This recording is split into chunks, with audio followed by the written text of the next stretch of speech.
berbagai aspek. Situasi ini tidak hanya berdampak pada perusahaan, tetapi juga secara langsung memengaruhi kehidupan jutaan pekerja. Masalah seperti penutupan pabrik, peningkatan pengangguran, dan penurunan daya beli pasar domestik menciptakan lingkaran setan yang semakin memperparah keadaan. Salah satu penyebab utama krisis ini adalah pergeseran pesanan dari Eropa dan Amerika Serikat ke Asia Tenggara, menggantikan Tiongkok. Hal ini dipengaruhi oleh situasi politik yang tidak stabil serta biaya produksi di Tiongkok yang semakin tinggi. Akibatnya, banyak pabrik terpaksa menghentikan operasi karena kekurangan pesanan, memaksa para pekerja kehilangan pekerjaan dan kembali ke kampung halaman atau mencari pekerjaan sementara untuk bertahan hidup. Di kota-kota besar seperti Shenzhen, pemandangan kaum muda yang menganggur hidup di jalanan semakin umum. Di sekitar stasiun kereta api timur, banyak orang tidak mampu lagi membayar sewa rumah, sehingga mereka tidur di bangku umum atau mencari tempat penampungan sementara. Meski terdapat pusat-pusat bantuan untuk tunawisma, kapasitasnya sangat terbatas, dan banyak orang enggan kembali ke kampung halaman karena kondisi hidup di sana bahkan lebih sulit. Sementara itu, di kota-kota seperti Dongguan atau Shenzhen, banyak toko dan supermarket tidak dapat terus beroperasi karena kekurangan pelanggan.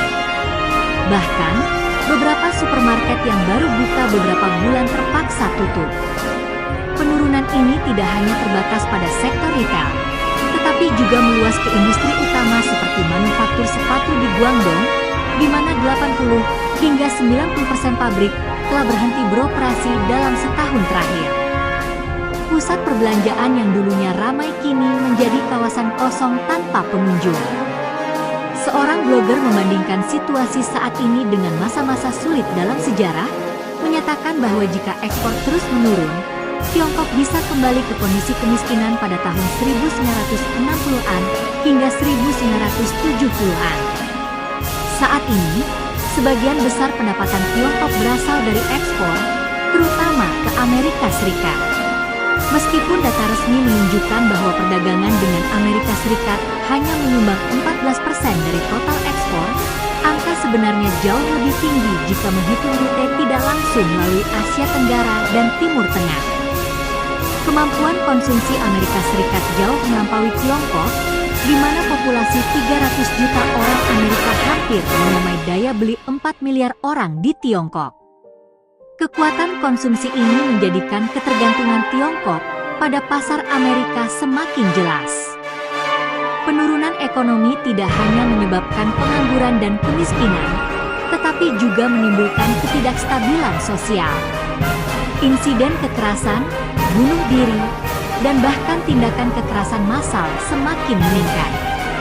Hal ini mencerminkan meningkatnya ketidakpuasan di masyarakat, ketika rakyat kehilangan kepercayaan terhadap kemampuan pemerintah untuk memperbaiki keadaan. Seorang komentator secara tegas menyatakan bahwa Tiongkok sedang mengalami kehancuran yang belum pernah terjadi sebelumnya, dari infrastruktur hingga kepercayaan sosial, dan upaya untuk memperbaikinya tampaknya tidak dapat membalikan keadaan. Seorang blogger yang tinggal di Shenzhen sekitar tahun 2004 menyatakan kesedihan atas kemunduran kota yang dulu menjadi simbol perkembangan dan kemakmuran. Restoran dan toko-toko terkenal yang pernah berjaya kini hanya tinggal kenangan. Banyak orang, terutama generasi muda dan mereka yang memiliki sumber daya, mencari cara untuk bermigrasi ke luar negeri dengan tujuan populer seperti Eropa dan Amerika Serikat.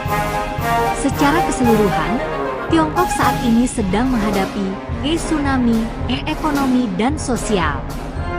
Krisis ini bukan hanya masalah internal, tetapi juga dipengaruhi secara signifikan oleh konteks internasional, terutama pergeseran rantai pasokan global. Pemulihan membutuhkan reformasi yang kuat dan jangka panjang, tetapi dengan situasi saat ini, jalan ke depan masih tampak sangat suram.